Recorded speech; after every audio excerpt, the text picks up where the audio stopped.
Okay, welcome everybody. There's over 100 of us on this call, very exciting. Thanks for joining us on this beautiful sunny day. We won't keep you long. So let's make a start. Thank you so much for coming to the second in this series of the new economics briefings. This week is on healthcare, COVID and the hostile environment. My name is Sophie, I work for NEF, and for those of you who don't know, NEF is a think tank working to build a new economy for people and planet. It's really exciting to have so many of you on the call this evening. Please do say who you are and where you're calling from in the chat box, and if you're part of an organisation, why not give them a shout out too. If you enjoy the briefing, then do let us know by tweeting about it with the hashtag NEFbriefing to help spread the word. After tonight, we will be back in a few weeks in August, on the 20th of August, for a briefing on campaigning for a green recovery. It should be a really good one, so please do sign up to our mailing list so you can be the first to hear about when it will be and when we will send the invites out. We'll post a link to that in the chat now, so you can sign up.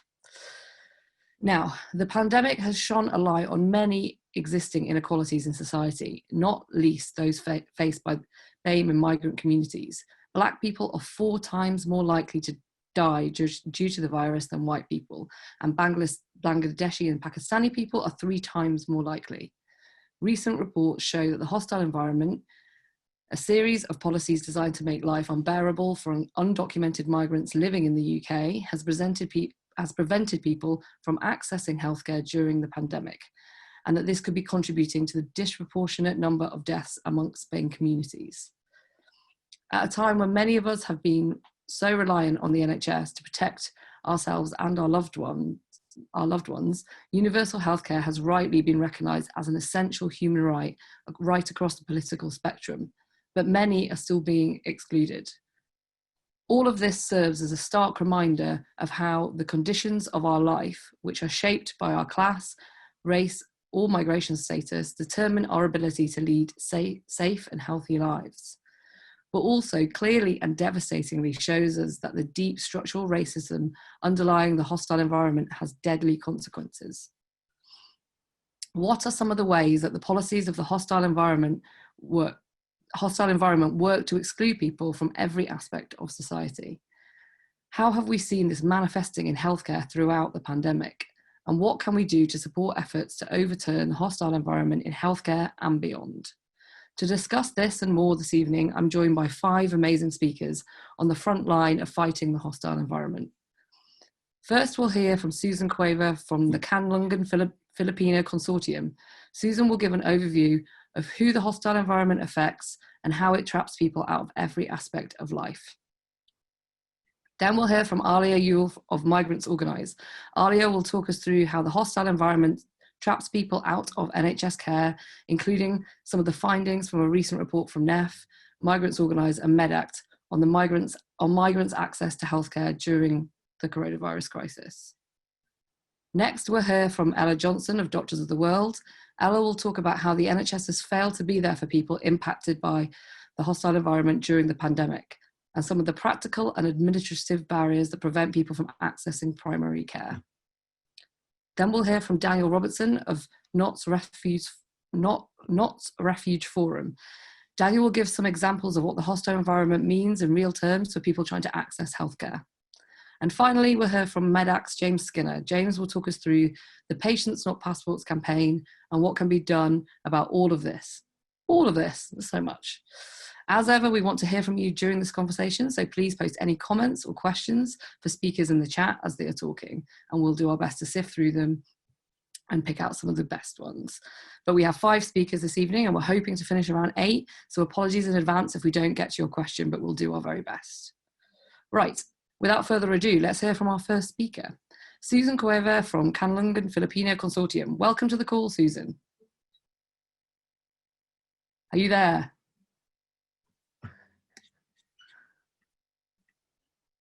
Hello? Hi, sorry. Hi, it's okay. How are you doing? Fine, thank you. Thank you very much, Sophie. Good afternoon, everyone, and thank you for inviting me in this forum. First, I would like to share with you first the story of Miriam. Miriam died last Sunday. She was one of the many undocumented people we have been supporting in the last few years. She came as a domestic worker, was abused by her employer, and then she escaped from the abuse and became undocumented. She was diagnosed with cancer, and last Sunday, unfortunately, she died. And throughout the period of her illness, she didn't manage to get any support or treatment from the NHS. Her employer, her new employer, supported her quite a lot, and she was very good to her. And also the many members of the community, some of them are undocumented, who also supported Miriam during her last few days of life. But through all these years as she had been working, she worked and worked until she can work, and she kept sending money to her family back home. But during her last few days, she had nothing. So the community had to support her and the family during the difficult times of her death. So all this time, she didn't have her family. She died with nobody besides her. None of her family were with her. Some members of our community was with her. Also during the height of the pandemic, in the last 4 or 5 months, 4 other undocumented people who we know in our network of organizations died from COVID symptoms, and none of them got support from the NHS because they were so afraid to approach the NHS because they feel that they might be reported to the Home Office. So like many thousands of undocumented people in the UK who were infected by COVID, they struggled on their own without support from the NHS. I really believe that the hostile environment of the UK government does not only trap people out of society, it also kills people with impunity. You know, from the chaos of the COVID pandemic, our very small organizations was left with more than 500 people we need to support, those who are undocumented, many who remain. Even some of the migrant nurses and carers with limited leave to remain, who have to pay the IHS charges, have suffered during the pandemic because they couldn't access public fund support when they experienced financial hardship. So many of them could not afford even the high immigration fees and legal costs to renew their visa. Before the COVID pandemic, some of them have become undocumented because of this inability to pay for these fees. Some of the children, even they will sacrifice not to pay for their visas because they can't afford them. So even their children are sometime of the period became undocumented. As you know, the Filipino community had the highest death in the NHS workforce. We have more than 25% death of the total workforce death in the NHS. So I really believe that the wholesale environment kills people. I have to be very strong in saying this. It also destroys family and destroys the future of many people in the UK. Currently, you know, we're supporting more than 20 women undocumented who are pregnant or with small children because the situation has become really precarious. Some of them are in violent relationship. Some of them are trapped with partners who abuse them. But then some of them who are still with their partners and may want to support them are trapped because they couldn't afford to renew the visa of their partners because of the high fees and the minimum requirement for the salary that you should be able to apply in order to renew the visa of your partner.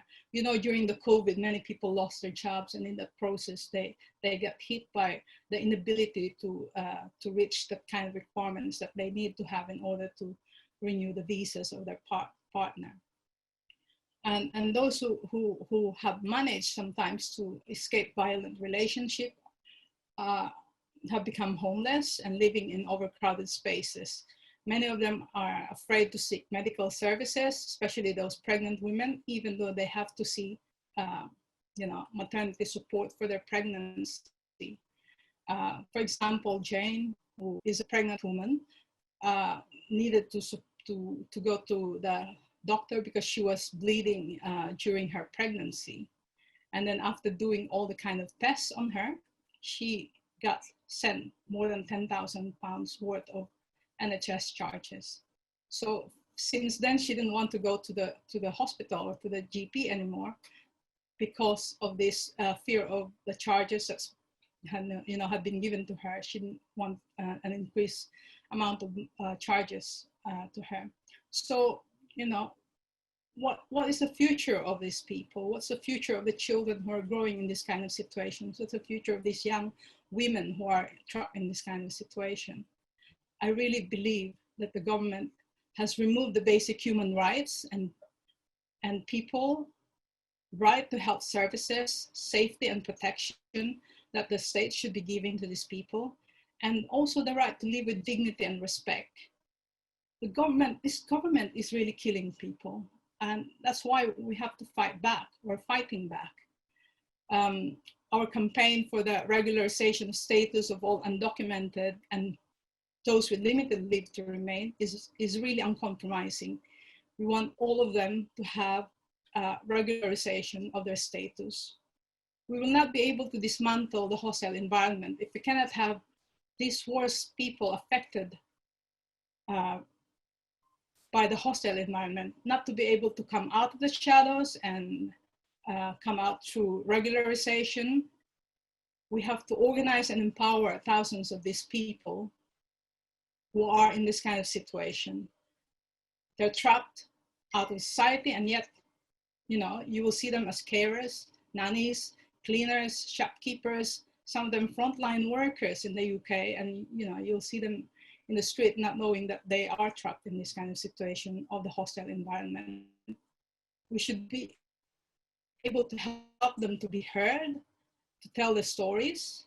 I don't really want to debate whether all of them should be given the chance to live with dignity. I think all of them should be given the chance to live with dignity, and that we should really support our campaign to give them status now and regularization status. We shouldn't really allow this government to kill more people. We should regularize these people, and we should give them a chance to feel safe. So please support our kind of campaign to regularization, and do not allow this government to kill more people, because at the next wave of pandemic, I'm really afraid that there will be more people who will be killed who are in this kind of situation. Thank you. Thank you so much, Susan, for sharing all of that, and some really powerful stories there about the very real consequences of the hostile environment policies that we see in our country. You can find out more about the issue Susan was talking about there by reading the Kanlungan and Rapar report on undocumented migrants called A Chance to Be Safe. You can also find out what you can do to support the regularization of all undocumented people in the UK, and we'll post more information about both those things in the chat now. I'm going to ask you a quick follow-up, Susan, if you can keep it fairly short, because we've got a few more people to get through.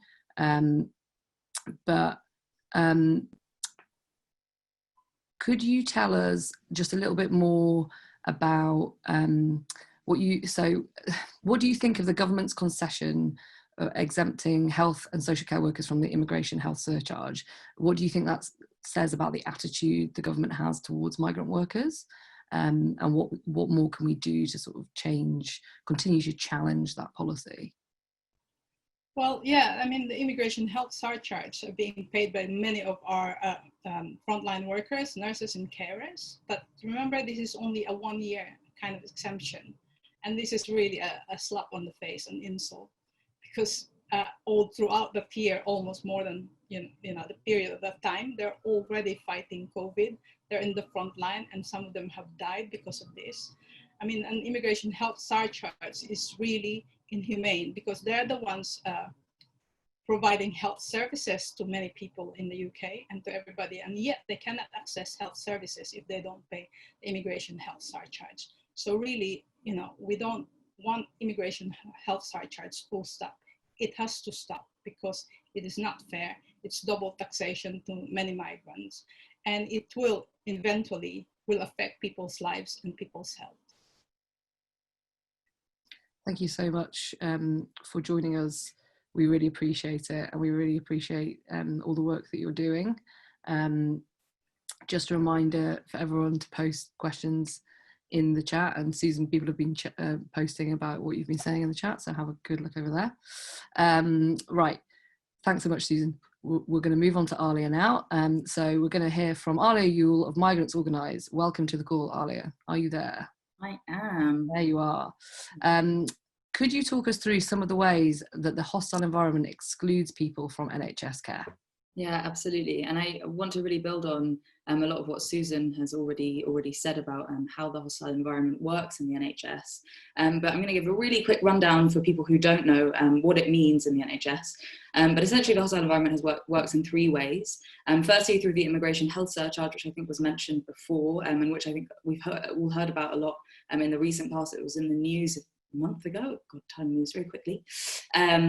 About this exemption, right, for healthcare and social workers, but not for anyone else. And what the immigration health surcharge does is it requires people to pay an additional fee upfront at the point of applying for their visa. It's increasing from £400 to £625 per person per year. And as I said, that has to be paid upfront at the point of applying for a visa. And so for families applying for many people, that can be an absolutely extortionate fee that in fact prices people out of being able to apply for visas or renew their visas, and forces people into situations where they become either destitute or undocumented because they are unable to pay that fee.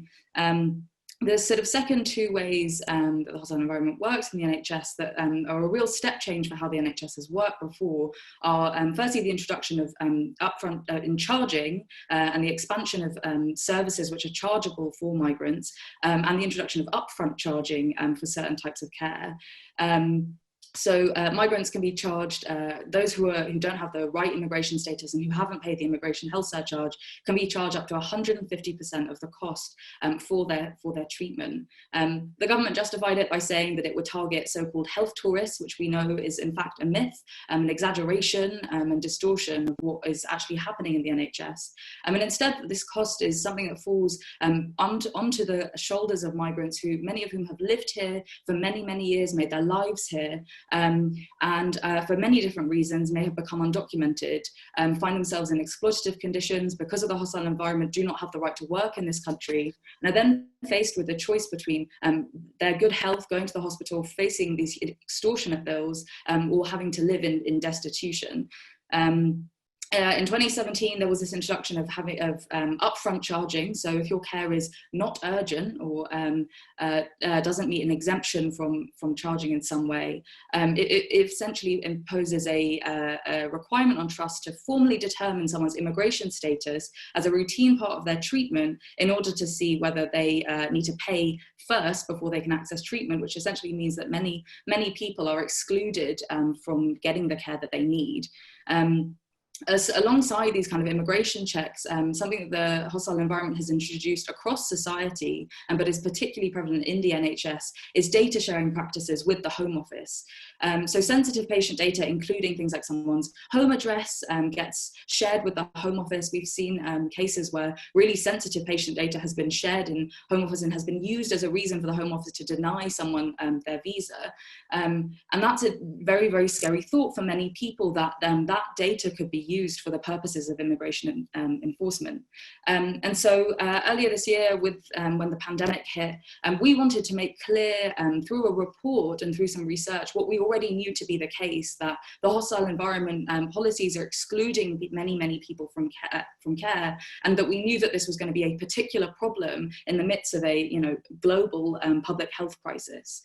And sort of the three main things, if I may, that became clear from our research were firstly that the charging regulations, the combination of immigration enforcement, data sharing between the Home Office and the NHS, and the charging regulations creates a situation where migrants, even those who are actually entitled to use the NHS for free, are too fearful to seek out healthcare even when they need it.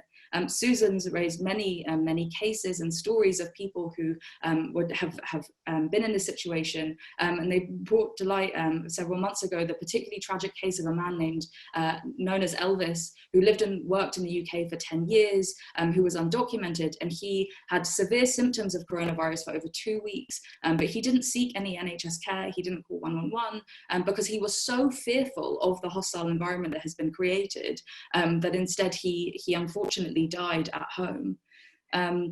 And this is not an isolated incident. We've seen and know of many other instances where people are too fearful to come forward for care because of these policies. Second, we also found that the exemption for coronavirus, which does exist, is not working. So many different conditions are exempt from charging, including communicable diseases, of which coronavirus is one. And in January, the government introduced a special exemption for COVID-19. But we know that this isn't working, both through our research and through more evidence that's come to light on 3 different levels. I'm really liking my triads today. Firstly, no one knows about the exemption. Healthcare workers and administrative teams inside hospitals don't know about it. Migrant caseworkers and those who are on the front lines helping and supporting migrants didn't know about it. And migrant communities themselves had no idea. The information is just not filtering down. Not enough was done to publicize it. And I know others on the call will talk a lot more about this to communities at all. Secondly, we've evidence that it's actually not even being carried out in certain NHS trusts. There was an example of a Black British man who was in hospital. He was just discharged from ICU, and upon his discharge and arrival at another hospital, even though he'd been in hospital for coronavirus, he was sent a letter asking him to prove his entitlement to care within 7 days, or otherwise they would start charging him for treatment. Coronavirus is supposed to be exempt from charging, so he shouldn't have received that letter in the first place. And this guy is a Black British man, and his family were very clear that this was an instance of racial profiling, where they had identified him for treatment, for sort of questioning on the basis of his race. But thirdly, I think it doesn't really matter whether or not this exemption were carried out perfectly in the midst of this crisis, which isn't to say the government shouldn't have tried harder, but if it should have been publicised in more languages or publicised better, because the conditions that have been created by the hostile environment of nearly a decade of these policies in place, in which migrants have been told that they are not entitled to access certain services, with signs up in NHS A&E departments, even when A&E is free for everybody to use. It says to people that they cannot trust public sector workers, that they will face racism and discrimination when trying to access those services, and questions about their entitlement to them, and fundamentally that British society isn't safe for them, that these policies have created such a climate of fear and mistrust in our institutions that people will not come forward. We finally found in our research that migrants face a whole range of additional barriers, which I know others on the call are going to be more able to speak about and in far more depth, so I'm going to power through. But I think that the main thing that I really wanted to emphasize here, and what came out of our research and our experiences from campaigning and working on this issue for many years, is that the hostile environment really mobilizes fear as a primary tool of exclusion. It mobilizes that fear to force people into unlivable situations, and it relies on migrants being so terrified of public services for fear of, for example, in the NHS facing these extortionate bills or immigration controls, that they do not seek help when they need it. And those that do seek help face discrimination and outright denial of healthcare services when they do, which is devastating the lives of so many. These hostile environments, this hostile environment in the NHS creates a hostility that discourages people from seeking healthcare, which goes against everything that the NHS was set up for. And this hostility and the structural nature of the exclusions that it establishes are really likely to have contributed to the disproportionate number of BME deaths during coronavirus. And I think in this moment of renewed focus on structural racism in this country, it is essential that we understand this nature, the nature of the hostility that has been established by these policies, which forces people working in healthcare, in education, in universities, and across society to question people who are entitled, those who are part of society, and those who are not. And so when we talk about Black Lives Matter, we are talking about the hostile environment. We are talking about immigration controls becoming embedded across society. And that is a terrible and tragic thing that is happening. The good news is there's a lot of fight back happening, which I hope we're going to get to later on the call. But I think I'm going to stop there in the interest of time. And thank you for having me on this sunny evening. Thanks so much for joining us. We really appreciate it. And just to say that you can read the report that Aliya referenced by following the link we're posting in the chat now. You can also sign the petition to demand that everyone in the UK can access healthcare safely by going out to, I'm going to read out a web address. So everyone hold on to your hats, because who knows how this is going to go. bit.ly/stop NHS charging. I'm going to read it again because it wasn't that clear. bit.ly/stop NHS charging. No spaces in that bit. Just stop NHS charging, all one word. The link is also being posted in the chat, which is much easier, to be honest. So we have a question in the chat for you, Aliya, from Gwyn, who asks, could Unison and other unions and royal colleges, etc., instruct their members not to ask or report nationality, place of birth, or immigration status for anyone seeking medical treatment?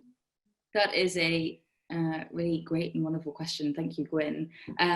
Yes, absolutely, at some point. And I think that's part of the Patients Not Passports campaign, which we are working towards, is collective mass resistance to the hostile environment policies. And we've seen how in other sectors this has been successfully won. So in schools, for example, schools were asked to collect and report on students' parents and their nationalities. And parents and schools alike refused to fill in the survey and refused to give this information over to the Department of Education, which was sharing that information again with the Home Office, and there were fears that that was then being used for immigration controls. And that refusal to fill in that information rendered the surveys essentially useless. And it was through that mass mobilization, that coming together of a sort of broad-based campaign, mobilizing parents, teachers from across society, to say we refuse to be complicit in this hostile environment. I think in healthcare and in the NHS, it's quite complicated because a lot of the systems and mechanisms by which people are identified for charging have become automated and are done through complex algorithms that we don't really understand how they work. But what we do know is that they do mobilize some racial profiling, essentially, to identify certain people for charging or to question whether or not they are entitled. And so it's tricky to find the places in which healthcare workers can sort of refuse to report that kind of information. But at the same time, I think it is absolutely vital, and I know that others on the call will talk much more about this, that healthcare workers are instrumental in resisting these policies and speaking out publicly about what is happening to the NHS, and saying that the NHS cannot be a place in which immigration controls will ever be allowed. Great, thank you so much. We've had loads of questions on this, but we haven't got any more time. So maybe Aliya will jump in the chat and have a little chat with some people on there. Thanks so much for speaking this evening, Aliya. We really appreciate it. Before I move on to our third speaker, I want to do a quick shout out to all the NEF supporters on our call. Your generosity is helping to fund our responses to the crisis so far, including supporting us to run these briefings. So thank you ever so much. If you are not a NEF supporter and you would like to become one, then please check out our supporters network page on our website. We're posting a link in the chat now. Right, next, we've heard a broad overview of how the hostile environment traps people out of society and healthcare. Now we're going to hear in a bit more detail about some of the practical barriers that prevent people from accessing primary care. To do this, we're joined by Ella Johnson from Doctors of the World. Ella, welcome to the call. Are you there? Yes. Hello.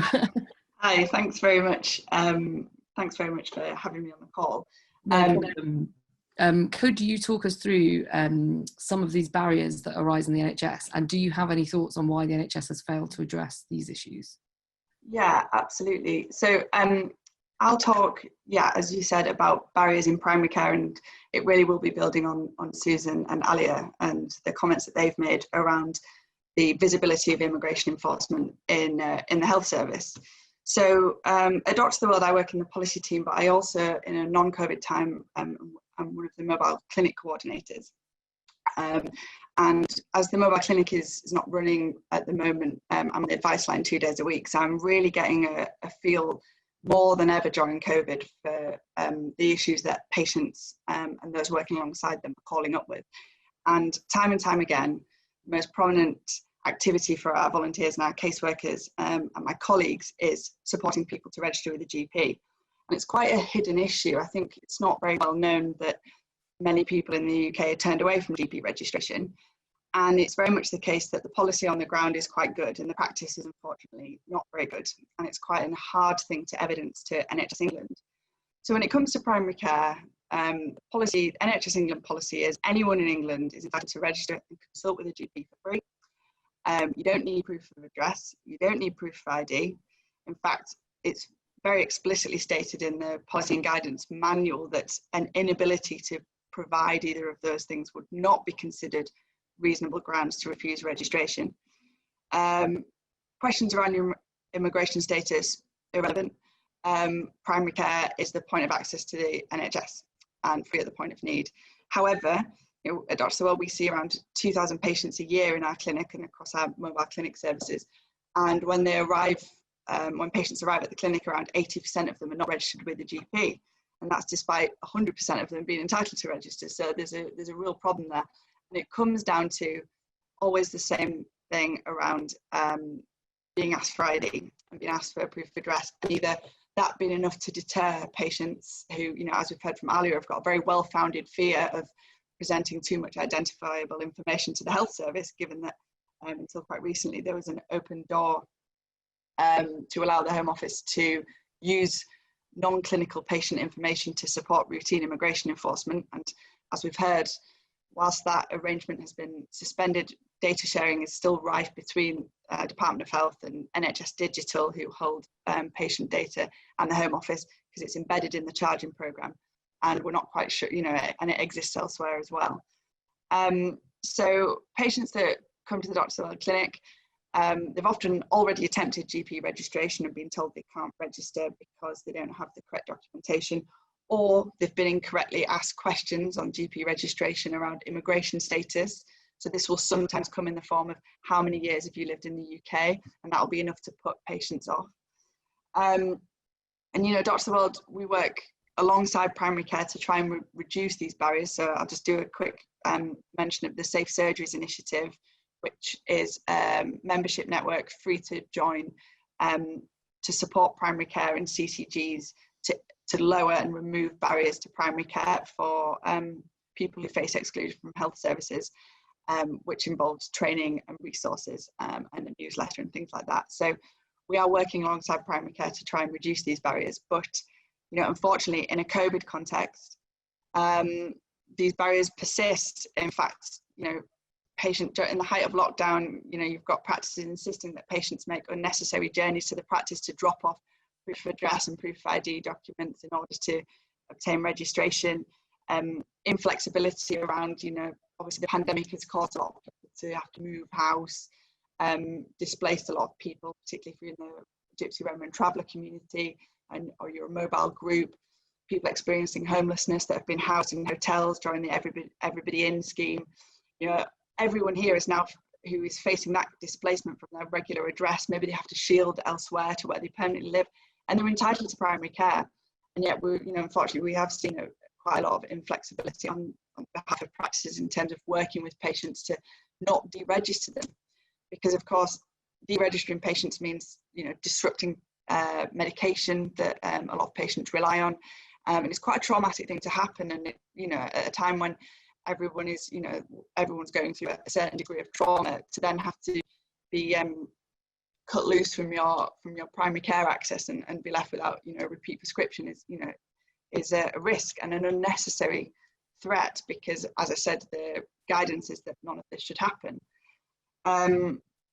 So we're talking about, if you think about why has the NHS not done more to combat it, it's difficult. This is not a policy that belongs to the NHS, it belongs to the Home Office, and it's being imposed on the NHS via the Department of Health in order to mobilise our NHS doctors as border guards. So that's why we're seeing the visibility of the charging programme, which only actually applies to secondary care treatment. We're seeing that visible in primary care, questions around immigration status appearing on registration forms and so on, which is causing widespread confusion. So, doctors are unsure whether they're allowed to refer patients into secondary care. And, we have, cases on the advice line where, patients are told, they're ringing us saying the doctor won't refer me into secondary care because he or she says I'm not eligible.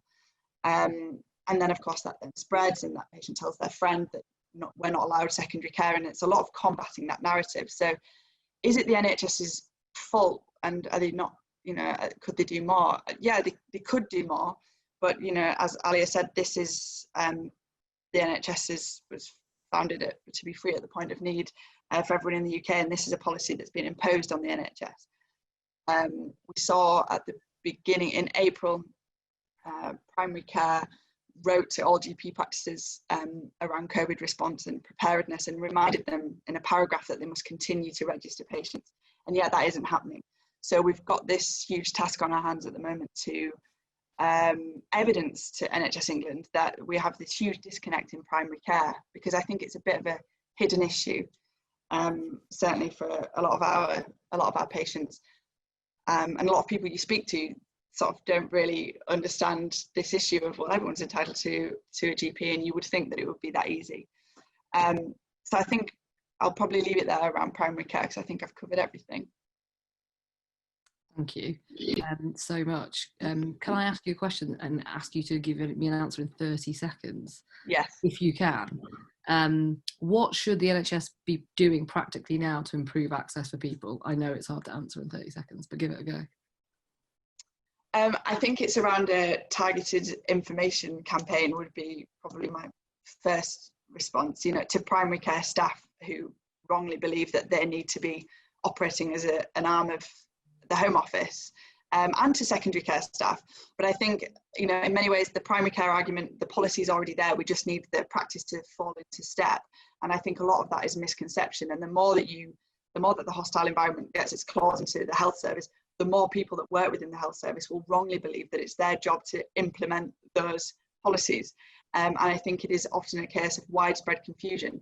When we do safe surgeries training, of course, there are people in those trainings that will put their hands up and they will give a view which is problematic, and, you know, it will be discriminatory in nature. Those people exist. By far the majority, well, you know, a subset of the audience in our safe surgeries training are confused. They don't know that primary care is free to everybody. So I think, yeah, a targeted information campaign in a Thank you. That was beautifully done in such a short time. Sorry for being so demanding. Thanks so much for joining us. We really appreciate you taking the time, especially on such a lovely day. There's lots of questions in the chat if you want to get involved. Next, we are going to hear from Daniel Robertson from Notts Refugee Forum. Hi, Daniel. Are you out there?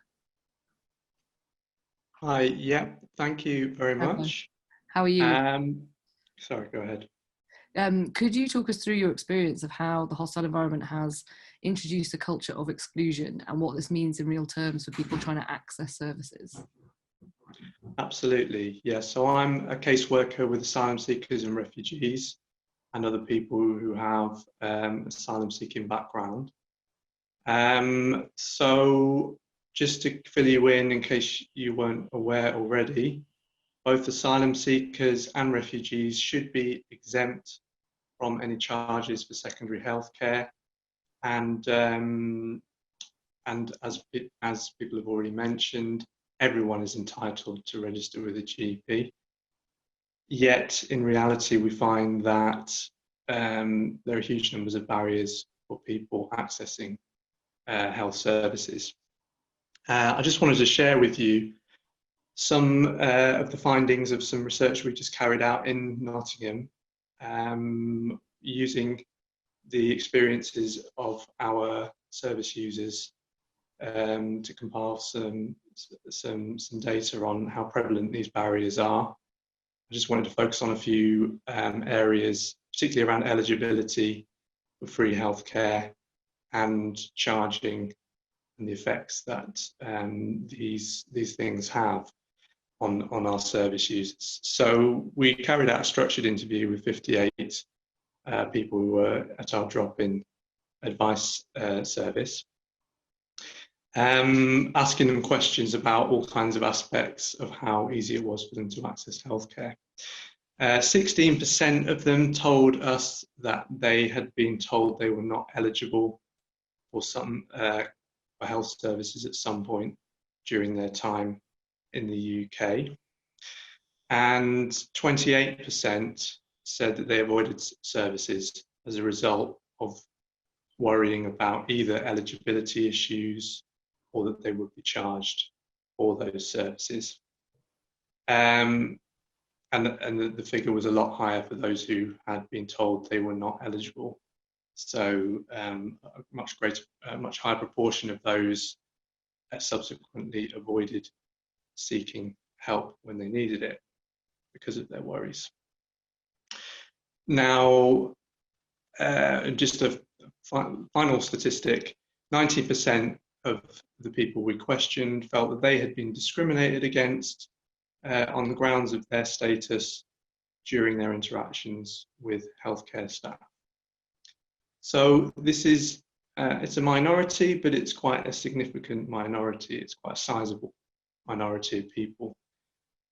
Moving on from the dry statistics now, I want to read a few quotes from the people we interviewed to give the sort of human angle of how that impacts on someone to be told that you're not eligible or to have to avoid the health services. This is a quote, first of all, from a Kurdish refugee. He said, "Well, it wasn't very straightforward for me to arrange an appointment to see the doctor. Whenever I wanted to make an appointment, they would delay it. They would ask me, 'What is your status? Do you get support?' So you can see here people, this was at the GP surgery, where there should be no questions about eligibility at all. People on reception or clinicians are asking a refugee, this would have been while he was an asylum seeker rather than when he was a refugee, but someone who is exempt from charging anyway is being questioned, is being asked to justify his presence there. And then another similar quote from a Zimbabwean woman. She said, this was her talking about the problems she'd had. She said, just being asked again and again, over and over again at the GP and A&E, being asked immigration questions. One of the people that we asked who participated in the study had come to the UK on a student visa and subsequently had to claim asylum because of the change in situation in his country. So he had experience of being a student and then subsequently being an asylum seeker in the health service. And he said the change was quite marked for him. When he became an asylum seeker, he said he started getting letters saying, "You're not entitled to this. You need to show your proof that you are entitled to this." So he felt suddenly under scrutiny, and he had children with severe health problems. He had to go regularly to the hospital. And he said he himself wanted to make sure his children got the care, but for himself, he just stopped going and getting healthcare because of the threat he felt from receiving these letters. Just a final case I wanted to share with you. This is about the health surcharge this time, which of course various speakers have already talked about. So one of the people who I questioned or I interviewed was a single mother of 4 children, and she'd applied for asylum but had been given particular type of leave that meant she had to pay the surcharge. So she had to find, well, it's currently £2,000 a year just to pay to use the health services here for herself and her children. And of course, now that's going to be going up to £625 each. And she just said, I don't know where I'm going to find this money. How am I going to get to the health services that I need? It's a huge, huge impact on people. Just to finish, I wanted to offer a few observations on how the COVID-19 pandemic has affected or interacted with this existing situation of exclusion. What we've found is that certainly locally, a lot of those who don't speak good English have largely been excluded from using the health services completely. They go to the surgery and the door is locked, the GP surgery. So they try and call, but they can't communicate to the receptionist. They can't even say that they want an appointment. So essentially, they don't get the healthcare. And this is a huge, huge issue, as you can imagine. I even had a lot of my job involves helping people to register with doctors, with GPs. It's a hugely more difficult job right now with all of the surgeries closed. I even had one receptionist tell me that registration of asylum seekers at the moment is suspended, which is, absolutely bizarre interpretation of what is happening, and completely against the code of practice that they have, the regulations. So yes, absolutely, COVID has exacerbated all of the health inequalities that we're already seeing for migrants. So it's a massively negative impact that the hostile environment policies are having on asylum seekers and refugees, and as we've heard from the other speakers, from a much wider group of migrants than just this particular group. And I would just finish by echoing the call made by the other speakers that we need to move away from this discriminatory system towards universal provision of healthcare, free on demand for anyone who needs it. Thank you. Thanks so much, Daniel. That was really insightful and interesting, if depressing. And you can find out more about the Notts Refugee Forum and their work by checking out their website. The link is in the chat now. I'm going to ask you a follow-up question too, Daniel, but it's going to be also a 30-second answer if I can ask you for that. So there's a question from Aliya in the chat, which is, how can campaigns and campaigners better work alongside migrant support organisations to highlight what's happening and work with people directly impacted? Well, I think it's just not giving up on making these arguments and spreading the word, because a lot of people, as has been said by the other speakers, a lot of people don't realise that any of this is happening unless you are affected by it directly, unless you are someone who struggles to prove their status, who doesn't have documents, or is likely to be profiled on arrival at a healthcare setting. You wouldn't necessarily know that this is going on. So I think we have to keep up the pressure by making this, keeping this in the public eye, so that everyone knows the human impact of this. And it's not good for anybody, because if people with infectious diseases are not seeking healthcare, then obviously that is going to prolong outbreaks of disease. It's going to cause public health situations. So even if you're not necessarily sympathetic to migrant groups, it's still an issue for you. And the fact that everybody now has to, everybody now is having to prove their status in order to access secondary healthcare. So I hear that anyone who's seeking maternity care in Nottingham now is having to provide a copy of their passport. It does affect everything. So I'd say we've got to keep up the pressure. We've got to keep this issue in the public eye, get people outraged. I think as well, it's a perfect moment to link up to Black Lives Matter and other campaigns for racial justice and equality, and make this one of the planks of that movement as well. Thank you so much, Daniel. That's been brilliant, and thanks for all the work you're doing in difficult times. Can I just have a quick? I was quoting something from a report that is not yet published, but once we've published our findings, I'll be sharing that with the Patients Not Passports coalition, so that anyone who wants to find out more. Keep an eye on patients, not passports. Thank you. Great. So far we've heard a lot about the problems caused by the hostile environment. Now we're going to end this call by hearing about what can be done about it.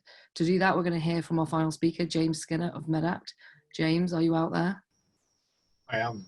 Hello. Yeah. I've noticed from the chat we've got a lot of healthcare professionals on the call this evening, which is great. What can they and anyone else do to support the efforts to overturn the hostile environment in healthcare and beyond? Thanks, Sophie.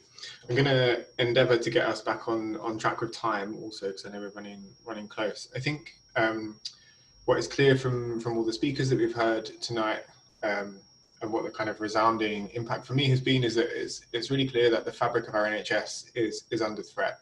The universal principles on which it was founded and on which many of our vital public services have been founded has been eroded over decades.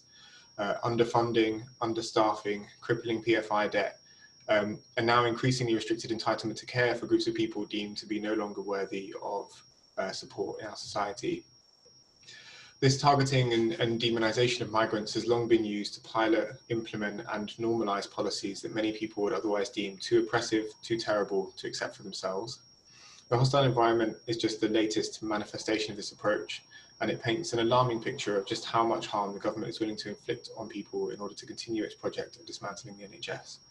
As we've heard extensively from the speakers tonight, these policies mobilise discrimination and fear to trap people out of the vital services they need to live a safe and healthy life.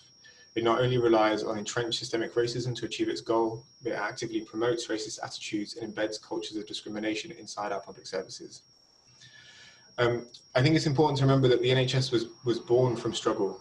It was a radical project intended to go some way, at least, towards making our society more equal, to ensure that people would no longer face the impossible choice between financial ruin or good health.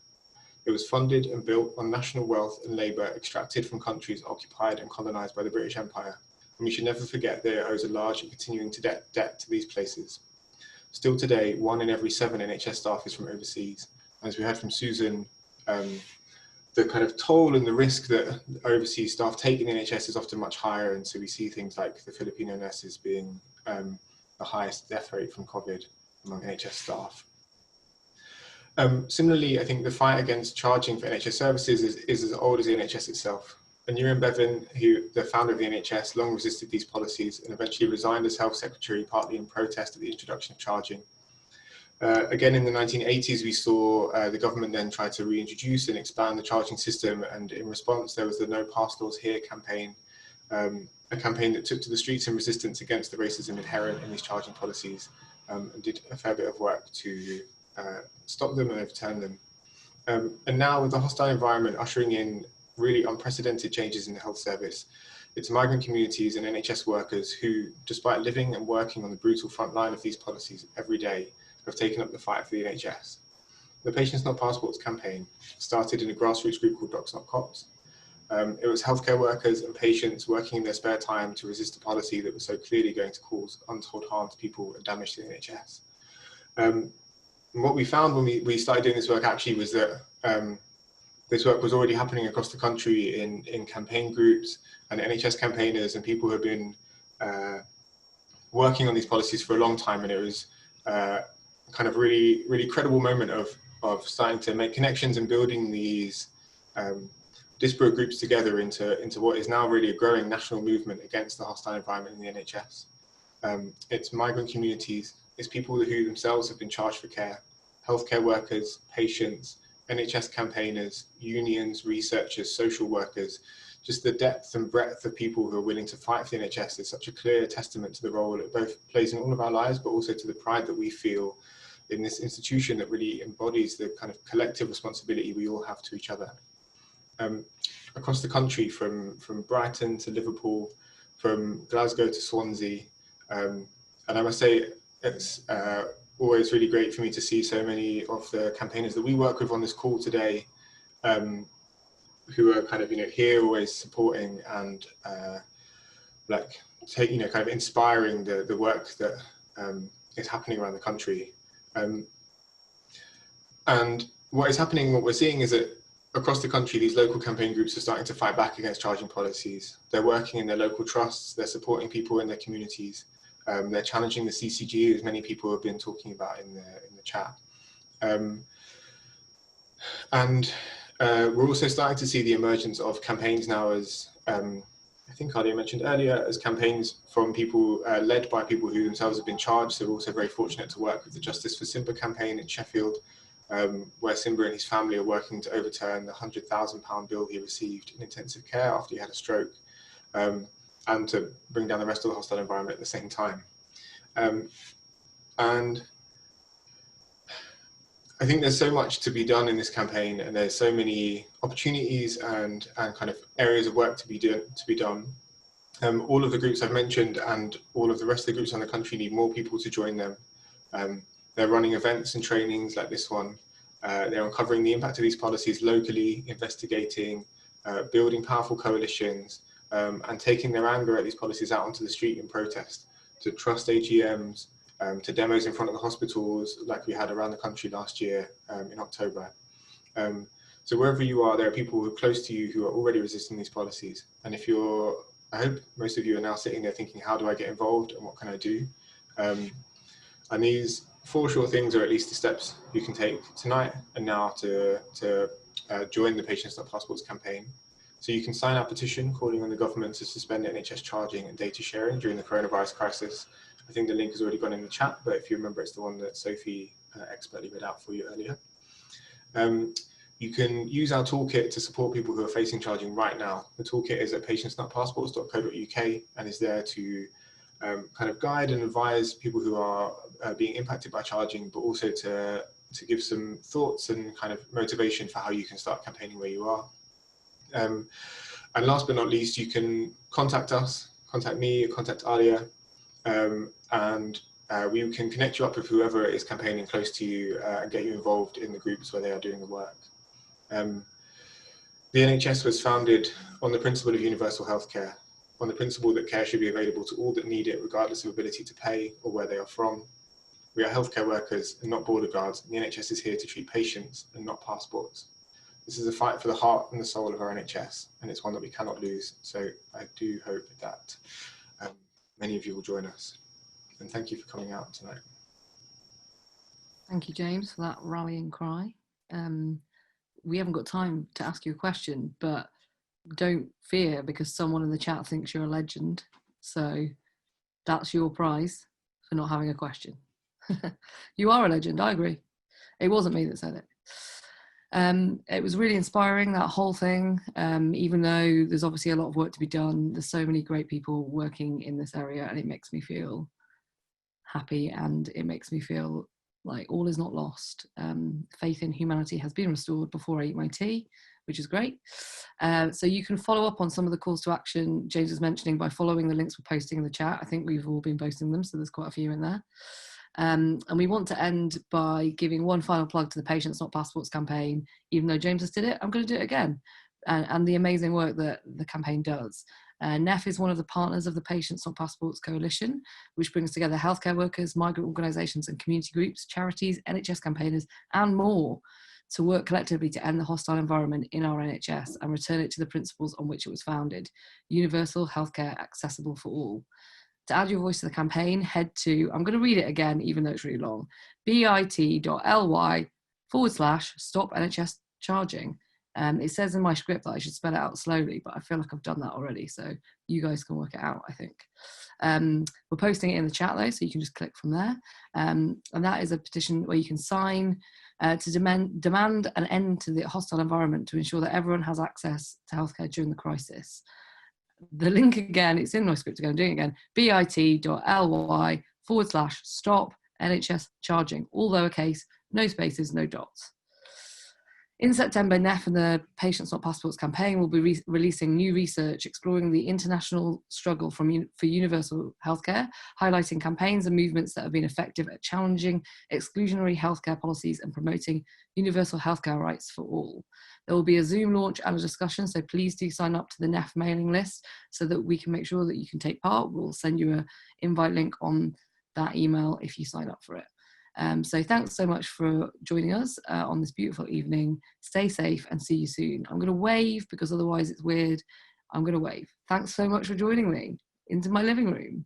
go and have your tea.